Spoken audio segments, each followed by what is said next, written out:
Welcome to the Ysn Power Hour with DJ Yoakley. And of course, Scotty Minter joins us on Minter Wednesdays. Scotty, what's going on, brother? I'm good, man. Ready to rock and roll. I was happy that I got the call today. It was right at like 3, so I like that. Go right into it, baby. Don't mess around. We're not messing around today. It's a big day, and obviously it's dealer's choice because it is Minter Wednesday. So, Scotty, what are we going to be chatting about today? So I guess first off, I wanted to talk to you about there's, I believe, 6 area teams in high school football undefeated right now. So I just wanted to get your thoughts on the undefeated teams, maybe some surprises we've seen so far to this point in your mind, and is there a team like has it gone kind of how you expected as far as the undefeated teams and how the season has shaken out through 4 weeks, or is there things that have surprised you, and what do you expect moving forward? You know, the funny thing is I said before the season that I thought this was going to be one of the not only busiest seasons across the board in football, but I also thought this was going to be one of the seasons that had the most log jams, I guess, from a certain perspective. The best competition we've seen in quite some time. And boy, oh boy, has it not disappointed. But I think when you look at the teams that are most impressive, I mean, all you got to do is look at the power rankings, and you look at our rankings. Number one, Austintown Fitch. I mentioned they are the underdogs this year, and here they are sitting at the power rankings number one for the last 4 weeks. You know, so it's incredible to see what Fitch has been able to do. TJ Parker's got another great group of guys ready and willing to battle for Austintown's behalf. But you look at what they've been able to put together on that incredibly gruesome schedule that they have, and they have one every year, Scotty. That I thought was, at this point, if they were 2-2, that's a hell of a record. But sitting there unblemished, I mean, you got to think that Austintown Fitch is one of the best teams in the area, without question. Number 2 is Perry in our power rankings, and even with a loss, Perry's still one of the best teams that we have, the newest team that we have, but certainly one of the best teams that we have. The D5 state champions last year, moving up to D4, and no fear. West Branch, another undefeated team, right? Arguably the best team across the board if you were to do matchup wise. And then you've got South Range. South Range it's just an anomaly. People thought that this is a team that could go 6-4 maybe. And they are in for an incredible test this week in Struthers. Everybody is waiting for that one. Then who else? Who else do we have? Orange, Hubbard, Orange, and is Garfield undefeated?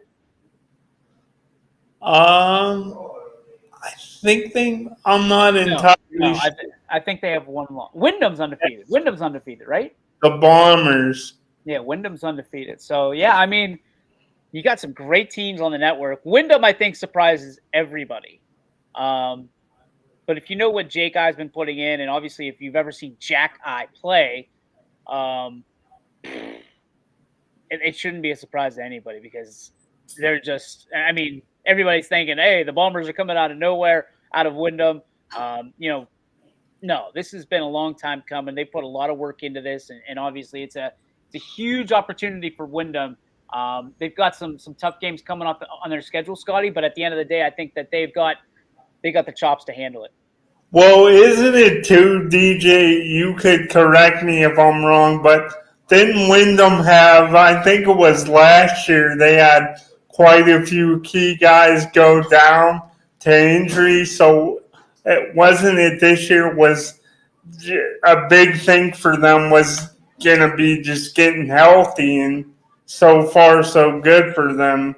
Yeah, knock on that wood, Scotty, when it comes to that. No coach wants to hear you talk about that stuff because, and the next thing you know, you lose 4 or 5 guys. We know that there's teams around this area that are not healthy from an injury standpoint. We know that there's teams that are not healthy from, you know, uh, like just flu and virus standpoint, things of that nature. So when you look at this time of year, yeah, I read something today that it's sweater weather in the morning, and then if you don't take that hoodie or sweater off by the afternoon, you're basically getting heat stroke. So it's Ohio weather at its finest, but it's also one that plays absolute jumping jacks with your immune system. So everybody stay healthy out there. Drink lots of vitamin C and airborne. I'm an airborne guy, so you got to drink that, put that down, and make sure that you're getting lots of rest as well.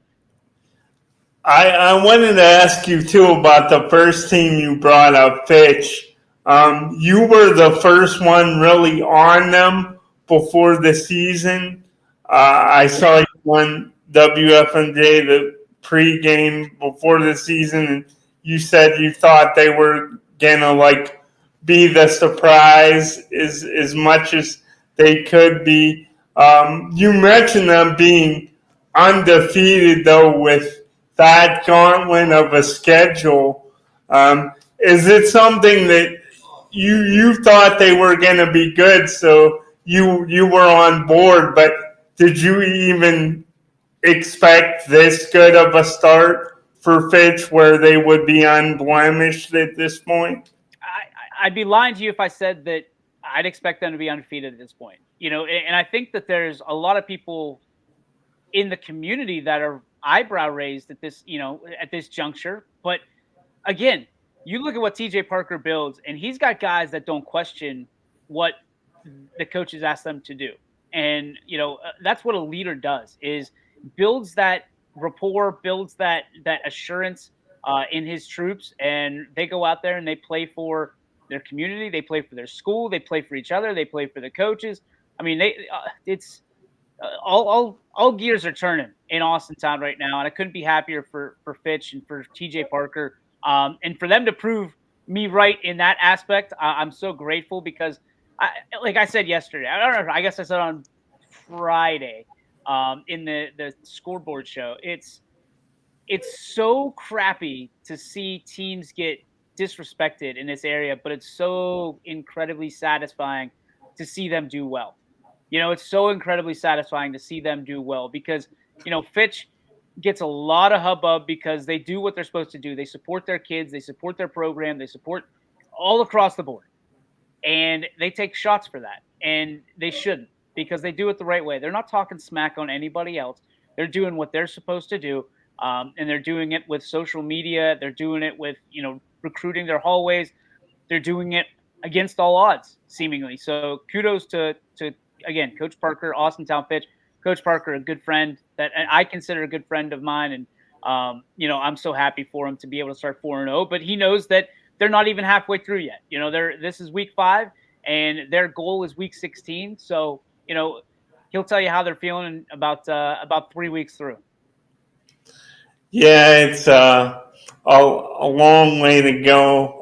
Just at the halfway point. So this thing could shake out in a lot of ways, but many teams impressive, including your hometown East Palestine Bulldogs to this point in the season. I wanted to ask you, DJ, you got the Hake Mania shirt on today, and it's going to be a big matchup this week with the Bulldogs taking on Valley Christian. So I want to know from you, are you a believer? Are you drinking the Kool-Aid, or do you want to see how this game goes coming up here against Valley Christian? I think the Bulldogs have definitely been better, but as far as turning a corner, this is going to be a really big game. What are your thoughts? I thought you were going to ask me for my pick, and I was going to have to shut you down until Friday because I've had so many people ask about who I'm taking in this game. Am I taking my alma mater or am I taking one of my best friend's teams? That's the question, right? And I've told them you're going to have to wait in suspense because we need those ratings on Friday. But no, seriously, I this is a huge game on so many different fronts, and I'm not trying to juice it up because I want people to watch the game. I want people to feel Liberty at their stadium for this game between Valley and East Palestine. I want these boys who are Division 6 and 7 respectively to know what it's like to play in front of a huge playoff-like atmosphere in Week 5 because these two teams deserve it. When you look at what East Palestine's been able to do over the last 3 years, 4 years, over the last 10 years, right? When you look at what the Parker Sherry era, the Peterson era, going back, just a few years after I graduated, the team that what my class, that was 2002 technically, but 2003 was the senior class, went to the playoffs for the first time. This team in East Palestine has their eyes set on not just an EOAC championship, but they have their eyes set on getting back to the playoffs and setting that bar, that standard, a little higher. However, it comes down to a game like this, right? It's great that you have some of these wins, and there's a signature win in there. Excuse me, but you also have a tough loss in there that nobody's talking about to a very good Wyndham team.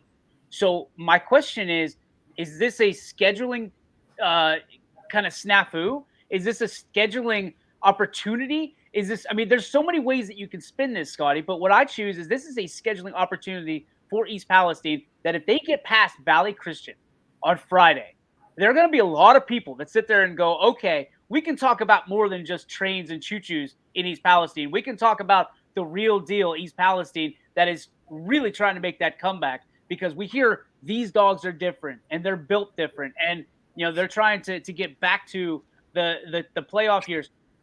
But this is a big step in that direction if they get past them. If they don't, I don't think the season is lost by any means. But I think the winner of this game has altitude in the EOAC. East Palestine, they're big. There's no doubt about it. They've got skilled positions. Owen Yuriauchi. You also have RJ May. You've got Rutledge in the backfield. You've got some young wideouts. You got some young talent. But I think that when you look at it, are they too young?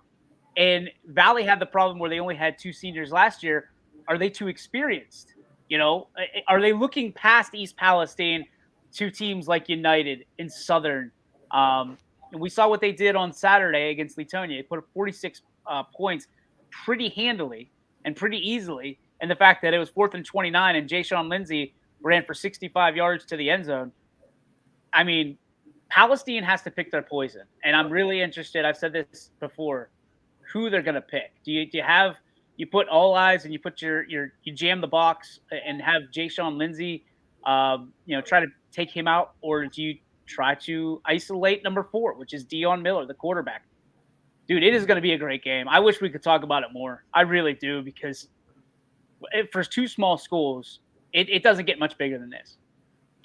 And we were talking about it on Running Point today, me and Anthony, and Valley Christian known for being a very physical team. So I guess the last thing on this, DJ, do you see it as the ground attack for both sides being the biggest focal point in this one? Do you think it's going to be more, slug, like grounded out, like kind of nasty, ugly game, or do you think the aerial attacks could be something that you really have to watch out for in this game? I think if East Palestine wants to win, they're going to have to put the ball in the air. I don't think that Valley Christian is going to allow Owen Yuriauchi to run on them the way that he did on Friday night against Lisbon. 30-some carries, 300-some yards, 5 touchdowns. I think that Andy is locked in, and I don't know this for a fact, so if you're taking this as we talked about it offline, we didn't.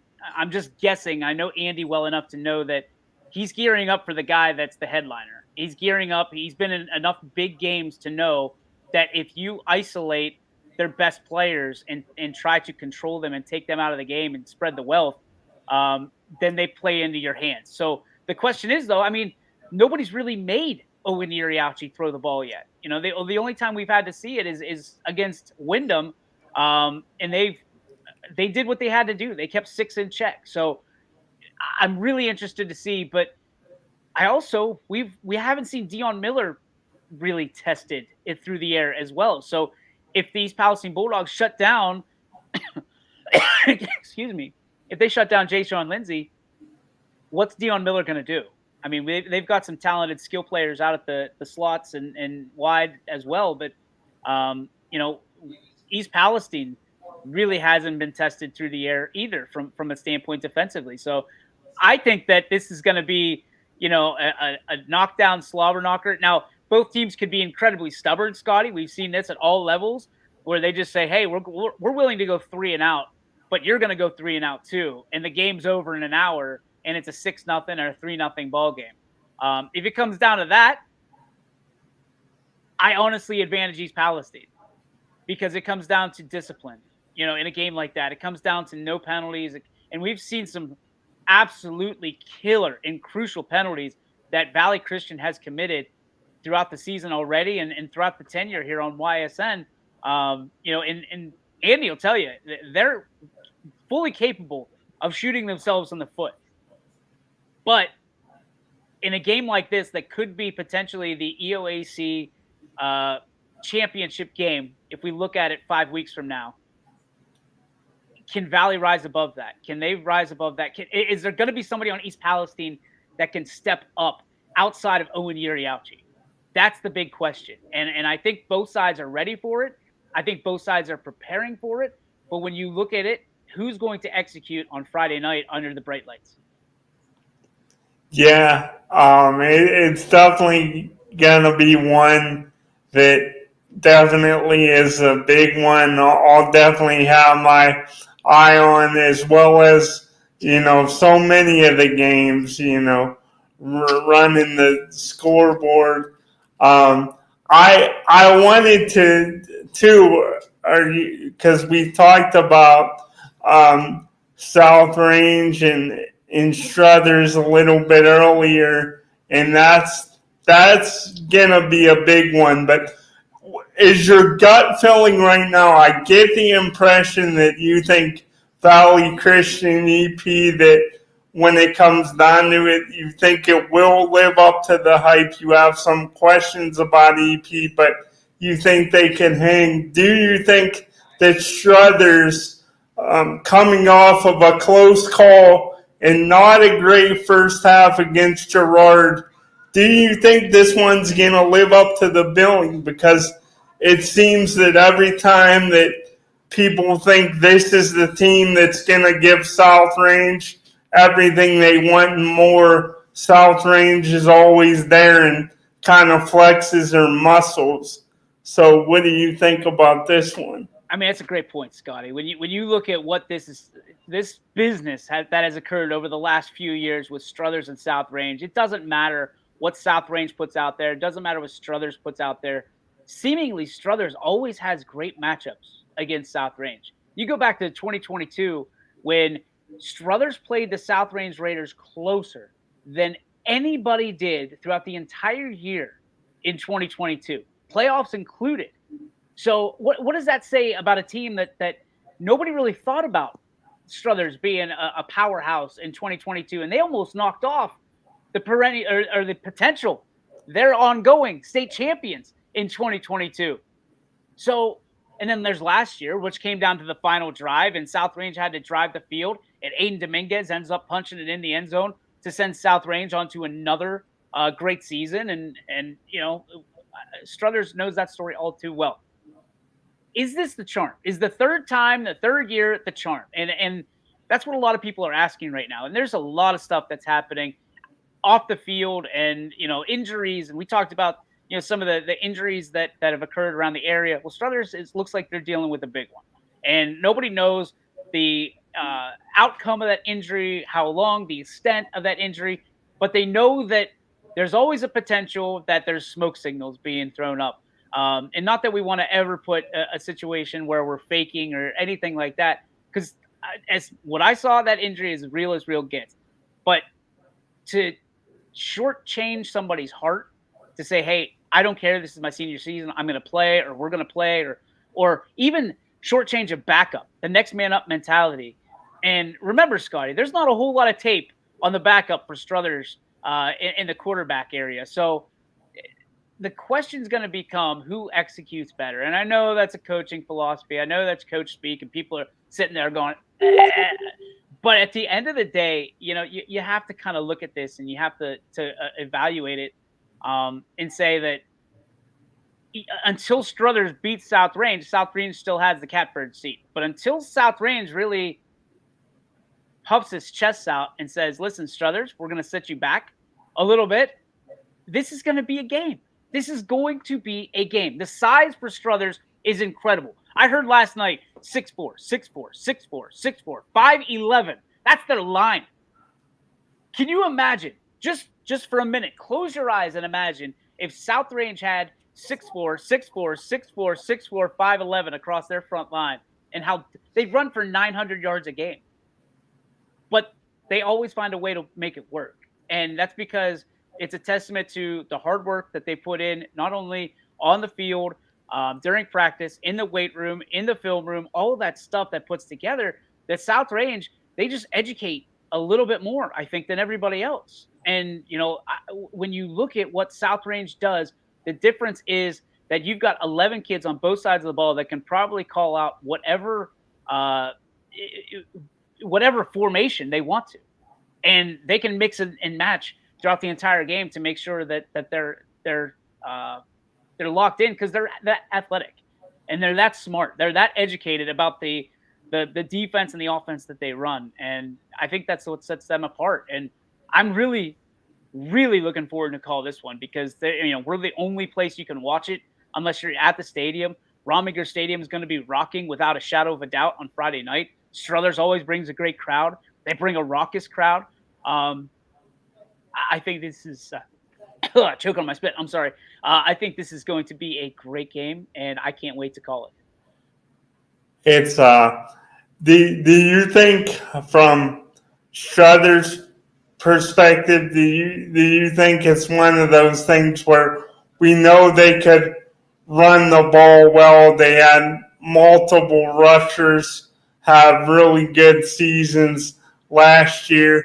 Do you think it's one of those things where, and I asked Anthony this and I wanted your thoughts, but from a Struthers perspective, do you think they're just going to stick to what they're good at and hope for the best? Or do you see them maybe, because it's a big game, everyone's hyped, maybe they pull a little more out for this game, like go into their bag of tricks a little bit more? Or do you think they're going to keep it simple because they could say, "Hey, we're undefeated. We haven't really been tested. The first half was less than ideal last week against Girard, but then we dominated the second half, so we really don't have to overthink it here"? Or do you think they do everything they can to try to catch South Range a little bit by surprise? You'll see it tomorrow night when I talk to Dana. I think that too many teams try to catch South Range off guard. Too many teams try to walk in and say, "We're going to be the team that runs for 100 yards against South Range, and we're going to be the team that racks up points against South Range." I'm telling you what, man, we've only seen a handful, even less than that, of teams really walk in and match South Range. And one of them was Green last year. Green's a D2 team playing a D5 team. And Green did some damage throughout the year and into the playoffs. Perry, who went on to win the state championship last year, knocked South Range out. I mean, if you're Struthers, you have to dance with the girl who brought you. And at the end of the day, for Struthers to change who they are, just to try to to play South Range, and there has to be wrinkles in anything, in your offense, your defense, to try and see how they react, because you can build a game plan off of that at halftime. But for Struthers to go away from running the ball, Bam Bam in the backfield, I think he had 3 touchdowns, last week in that comeback win. He's one of the best athletes in this entire area, in this entire region, and we barely talk about him because we're looking at the size of the offensive line. Bram is incredible when it comes to what he's been able to do. He was runner-up last year for the NE8 Player of the Year. So you look at this, he's on a mission, and certainly Struthers, whether Jason Dukes is injured or not, Struthers isn't just going to roll over. I mean, they've got a lot of pride. They've got a lot of people that trust one another in that locker room.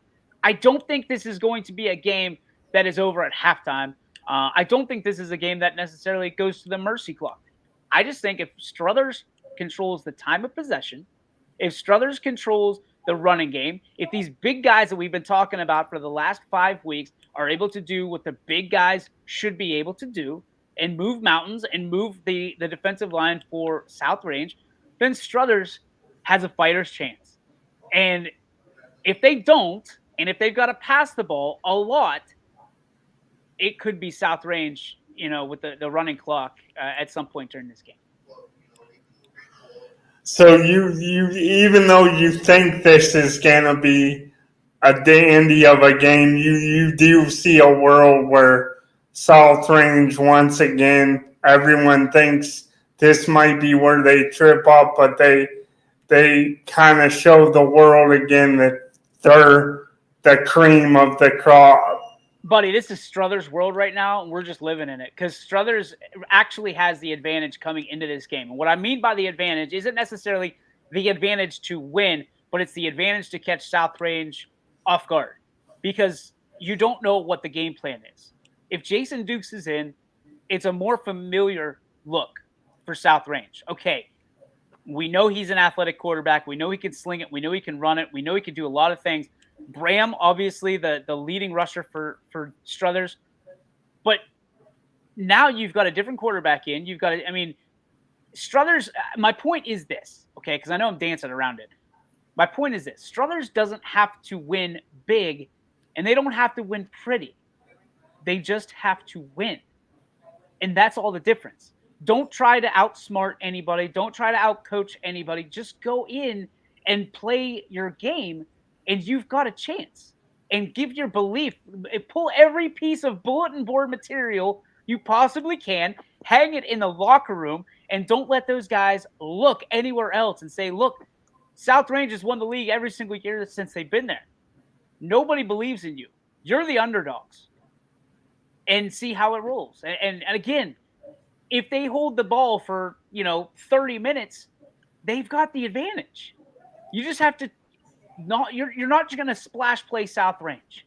Only once this season have we seen a splash play against South Range, and it happened last week on a piece of blown coverage. So you look at what has happened. Dink and dunk down the field. Pick up first down after first down after first down, and I think you've got a chance to knock off the Raiders for the first time at Rominger Stadium in NE8 history. Wow. That's definitely going to be fireworks. And I'm just wondering about this game because if you go back to even the game a couple seasons ago and about it, and I agree with you, how Struthers played South Range just as good, maybe even better than anybody, and they forced all those turnovers, but South Range was still able to get the win.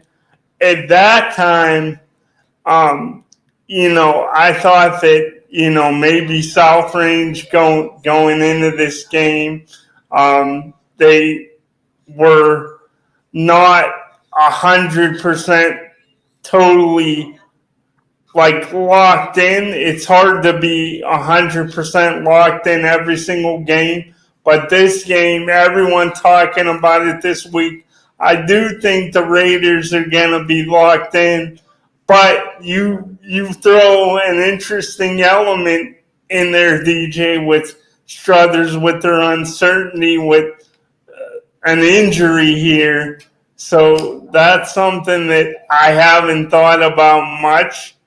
But you're right. It's kind of the world is the Wildcats' oyster right now.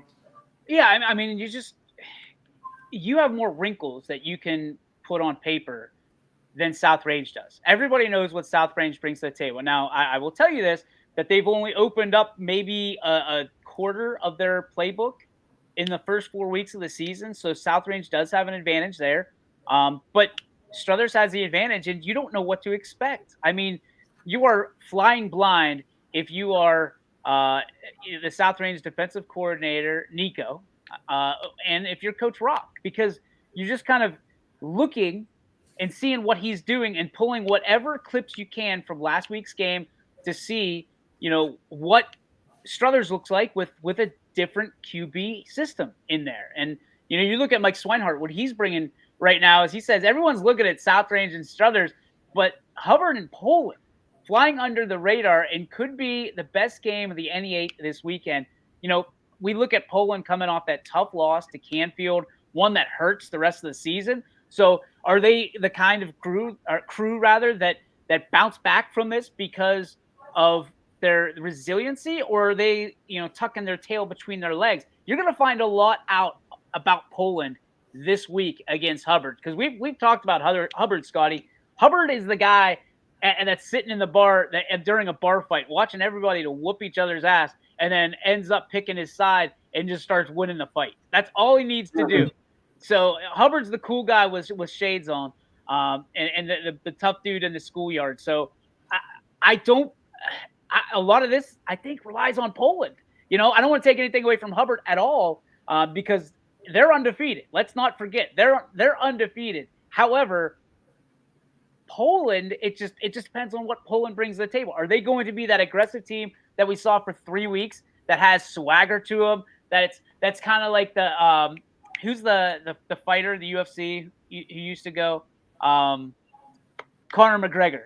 Poland is Conor McGregor.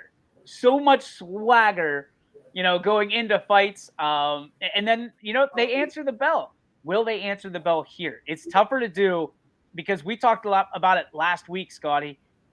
Canfield, Poland, that's enough to give you enough juice for the rest of the season, and it's enough to just hit that gutter, hit that flush button, and the season could come to a scary halt.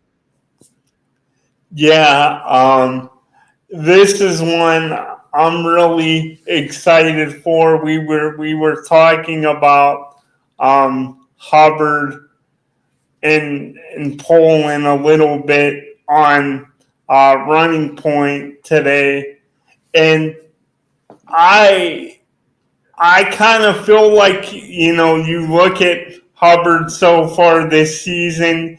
I liked how you said they're like the cool guy in the bar that picks a side, and then all of a sudden they're just beating up everybody. But you look at them, and offensively they've been a juggernaut. I said it on the show today with Anthony. They've averaged over 40 points a game on offense so far, but they've also gotten a lot of big-time plays from their defense as well. I know Barry Reynolds, he's already got 3 sacks on the season. So this one is going to be a really good game. I think, to me, as far as one of the best Hubbard teams, we've seen in a while, I think the book is still out, because I think starting with Poland, you really see Hubbard. It's the meat part of their schedule. It's a gauntlet. They got Poland, Lakeview, South Range, Girard. They got some tough matchups coming up, and it's a really tough conference. But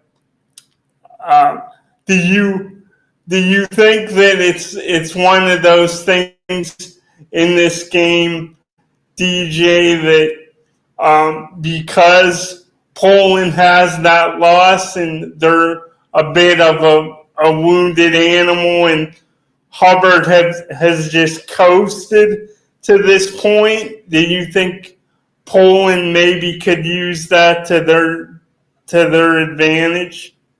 Yeah, I think that Poland has some distinct advantages in this game. I mean, anytime you got a Pavlansky on the sidelines, you got a chance. I mean, I was told that a long time ago, and I'm a firm believer in that.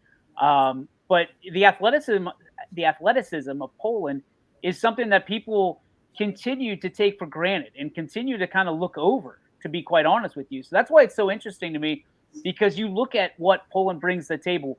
I don't know what happened last week. I'm very interested to look at Matt Romeo's interviews last night at the Bulldog Bar and Grill with Coach Pavlansky and some of the players to see what they had to say about it. But you look at potentially the success of the Poland Bulldogs. I mean, they came out of the gate red hot, or I guess blue hot. They don't want to be red anything. But you sit there and you wonder how good can this team be? And then what we all pretty much anticipated, which was going to be Poland controls the ball and they put up 30 or 40 points in that game against Canfield because last year they kind of overthrew themselves into the catbird seat, and now they we everybody I think everybody had Poland in this game. I mean, that was being quite honest with themselves. Everybody had it because all you hear is Canfield's rebuilding, Canfield's reloading, Canfield, all of this stuff. They're retooling, and Coach Ignacio needs a year to get comfortable in this, to get his guys in there, and he's only dealing with a dozen seniors, I believe, and those dozen seniors show up to play, and they said, "Hey, this is how you do it," and they win at that big game at home at the Nest. So I think this game, this Poland and Hubbard game, could have a lot of potential to be a huge game.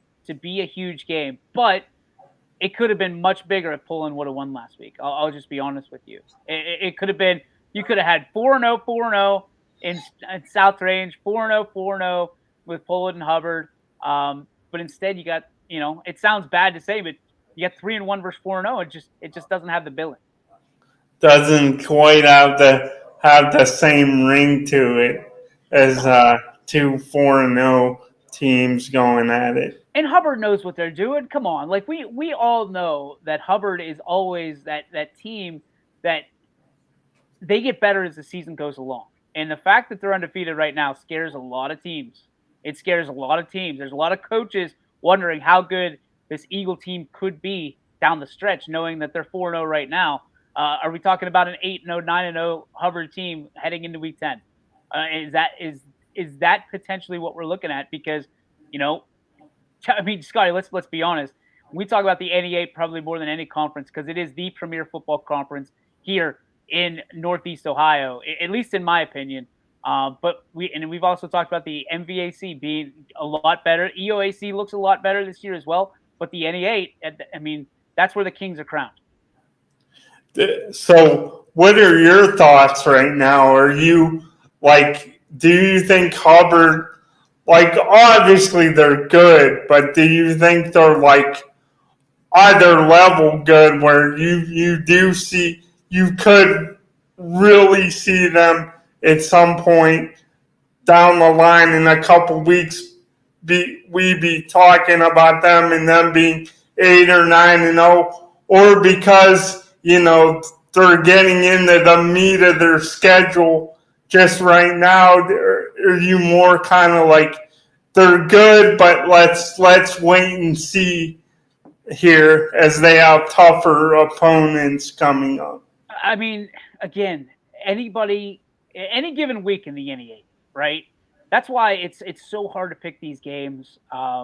Even when it comes down to South Range, and they've had so much success in this conference, but and talking to Dave Rock last night and talking to some of their coaches, their kids have always had the bullseye on their chest and on their back, for that matter.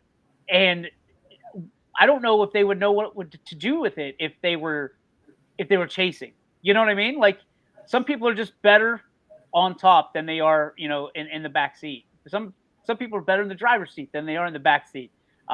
Anybody that has a backseat driver knows what I'm talking about there. But the reality is, for this, Scotty, to answer your question, you still have Gerard that nobody's talking about. The sizable team, very young and gaining experience every week. They took Struthers to the brink, and Struthers is the team this year that everybody's got their eye on. So to me, I'm looking at this and I go, okay, Struthers, I see you over here. You got the win. Congratulations. Big second half. But Gerard, if they make a couple of adjustments, they win that ball game, and then all of a sudden they've got people's attention. That's enough to get my attention. Gerard is going to be a problem in the NE8. They're going to be a problem in the NE8 for teams this year. They're going to be a problem in the NE8 for teams next year. Look out for the Indians. And well, I think if memory serves me right, they had a 14-0 lead at halftime on Struthers last. I mean, like you said, they were really right there. They're looking really. Sorry, DJ. Is Radar trying to FaceTime you again? It was not Radar. Another friend of mine. Attaboy. I'm sure he'll be.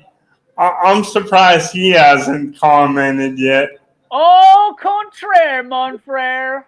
Oh, spoke too soon. While everyone had Struthers South Range, one of the other games on his radar. Oh, Ursuline Warren Harding matchup on Warren's legendary Mollenkopf. I thought he said Radar's legendary Mollenkopf Stadium. I thought Radar got the naming rights to Mollenkopf. I think he thinks he has the naming rights.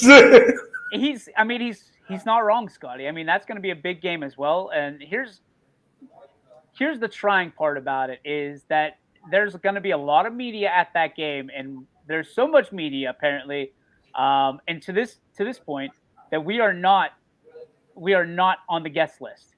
So we will not, as it stands right now, have that game as a YSN game, which is frustrating, certainly. But I get it. Business is business, and you've got to go and make decisions across the board.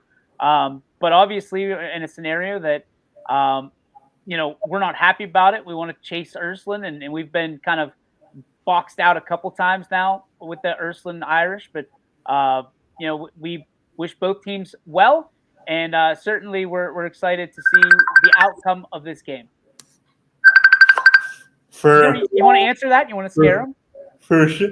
I could scare them, yeah.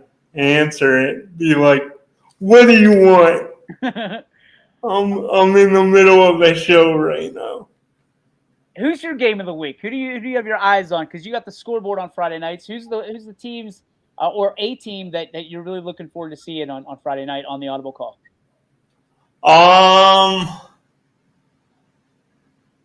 I would have to say I'm being a homer, but I really want to see, because I've been teetering. They had a tough loss a couple weeks ago against Toronto. This Lowville Western Reserve, I think it's going to be a great matchup, a heck of a matchup.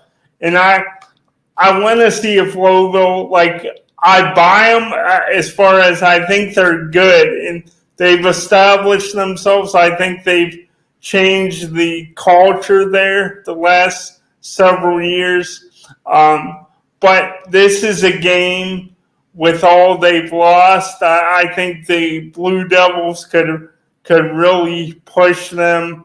I want to see how they come out in this game, because there are other games aside from losing to Toronto. They really haven't been it's been, I don't want to say easy, but it hasn't been the hardest for the Rockets. And I think this game could go down to the wire, be decided in the fourth quarter. So I really want to see what they're made of. Scotty, that's a great call. That's a great call. We had a chance to sit with Andrew Mamula on Monday nights at Bedford Trails Golf Course. Talk to him. Eric Hughes did the interview, and Louisville.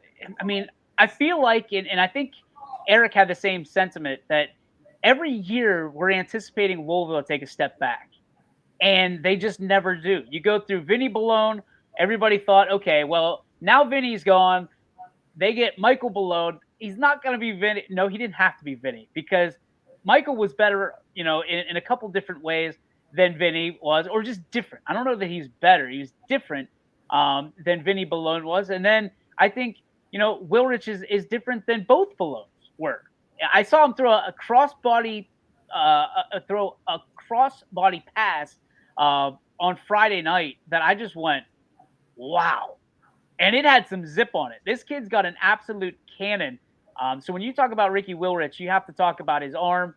And, with Gino Perry in the backfield, you're never going to count him out. But both teams that are lining up to play each other this Friday survived a gauntlet of a game. You had the overtime game with West Branch and McDonald, that McDonald had to go for 2 because their kicker went down. Western Reserve holds on. And then you have McDonald, or excuse me, not McDonald. You have Louisville, who, if it's not for that interception at the end of the game, Campbell could walk away with that. And you were again a completely different complexion of the game. So when you look at what this game has in store, what this week has in store on YSN, my gosh, and it's all for free thanks to our sponsors. It's all for free. This is playoff football, essentially, and it's all for free. I expect our ratings to be through the roof, even though we're expecting good weather to this point. You're right. The Camel game was last week or 2 weeks? Last week. Yeah, they all run together to me sometimes, but that was one I forgot about how close. In Camel, couple of times, they've been close to getting some very big wins. Also, we're very close against LeBray, so they pushed teams this year.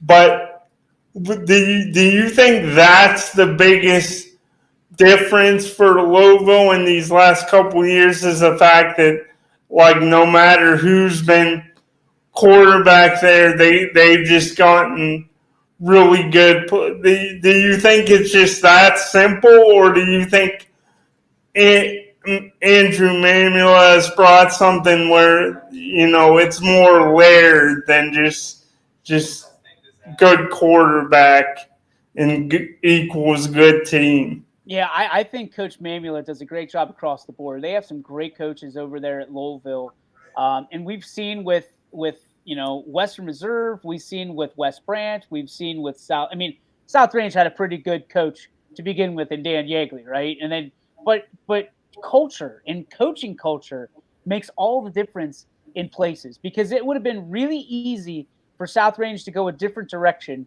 and lose the culture, lose that family kind of focus that they have inside that community. It would have been really easy to not go and get Tim Cooper, but he was a guy that was on the sideline. He's familiar with it. Would have been really easy to pass on John Armini, which, there were some teams that did. Some school districts passed on John Armini that they sit there and they go, oh my goodness. They might be kicking themselves at this point, wondering why they did that, because John Armini is a culture driver. He's a culture changer, and he can build a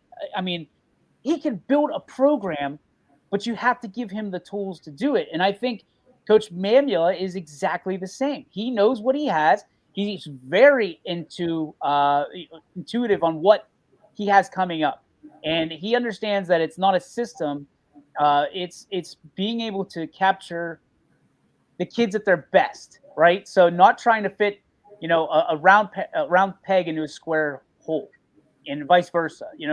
Or square. Yeah, you know what I mean. It's one of those situations where he understands what he has, and he just allows them to be who they are, and that's why Louisville has been so successful. That's why Western Reserve is so successful. That's why South Range is so successful. West Branch. You go on down the line, and you understand that great coaches understand the capabilities of their players and they give them the ability to be themselves. That's the difference in good teams and great teams.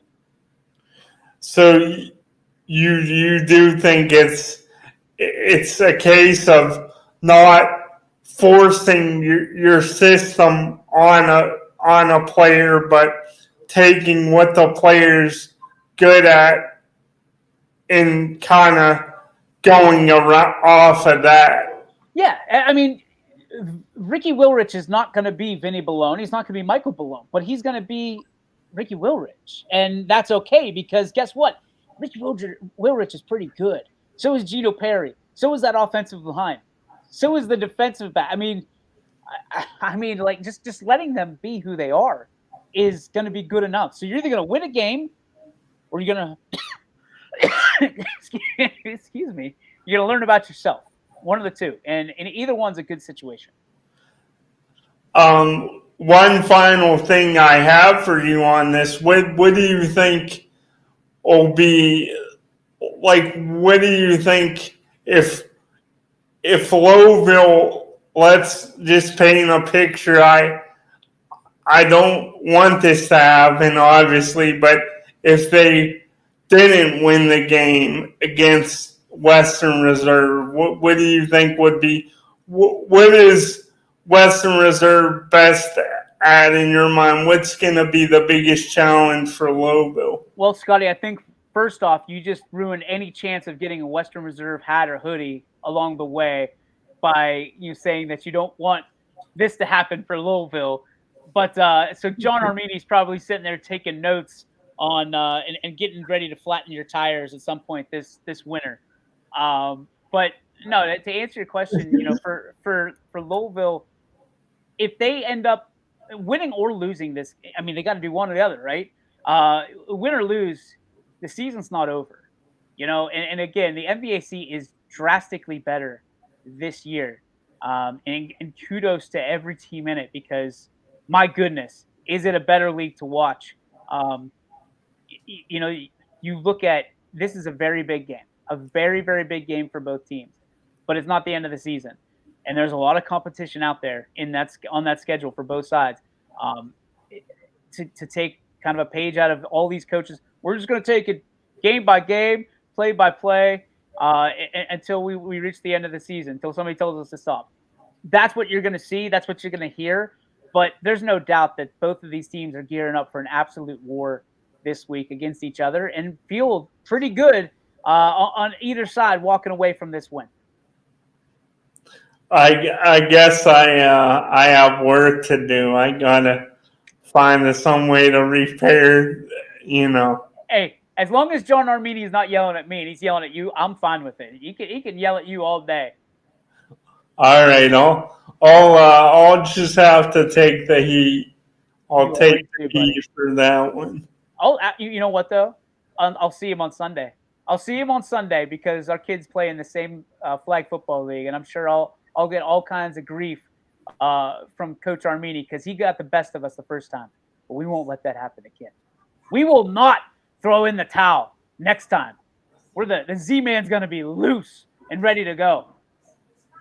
He's going to be ready to rock and roll. Z-Man unleashed. The Arizona Cardinals of the 6U NEO Flag Football League are a wagon, and they will not be stamped down. I can tell you that right now, John Armini. Let's get to the Joe Dickey Electric What's Your Spark presented by Joe Dickey Electric. They are everything electrical, and you can visit them on the web at dickeyelectric.com.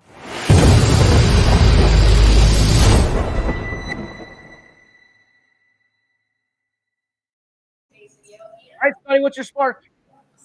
My spark for today, I think I just got to go with just being able to do Power Hour again, DJ. I told you many times, I know it always sounds like I'm buttering you up, but Wednesday, always my favorite day of the week. And it's been a couple weeks since we've been on.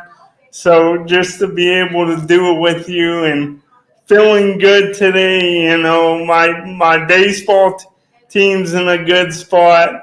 The Browns aren't a total disaster. Louisville's in a good place right now. So all in all, very good. And I just want to say thank you for giving me this opportunity, as you have for years now, since going back to 2019. And hope everybody has a great day. Scotty, you read this? What the hell is this? DJ doing a roundtable discussion. Oh, here we go. Just planning himself, overtaking everybody right into the Joe Dickey electric scoreboard. Radar, come on. What are you talking about? We're not doing a round table. The only round table we'll be sitting at's the one when I get back from my game. We're discussing the games. We're not doing a round table on Friday night. We got Radar putting me to work. Yeah, I don't know. You gotta pump the brakes, bud. Getting a little too ambitious there. Here, my spark is something that you might want to have your ear or eyes tuned to on Friday nights.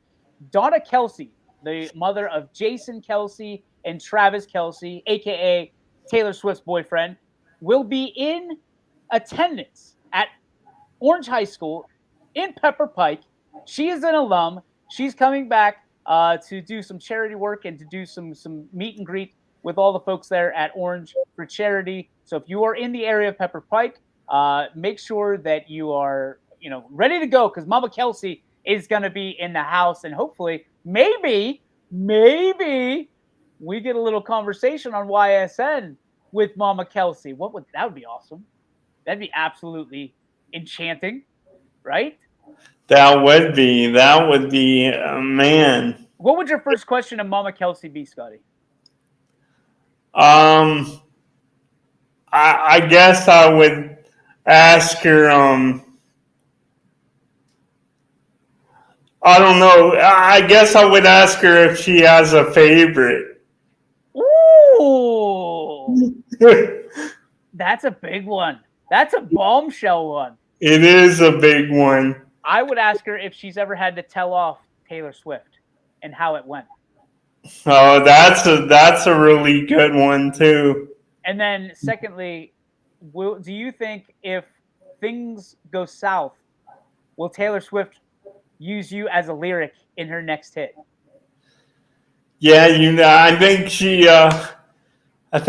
done that with like John Mayer and other guys. So yeah, you never know. Hey, Taylor Swift is not really good at making choices. Okay, she's batting below the Mendoza line right now. So if you're leaning on her for any kind of choice, maybe you think again. That's going to do it for our show here on the YSN Power Hour, brought to you by Toyota Ward. We'll see you next time. We'll see you tomorrow. Thanks, Scotty.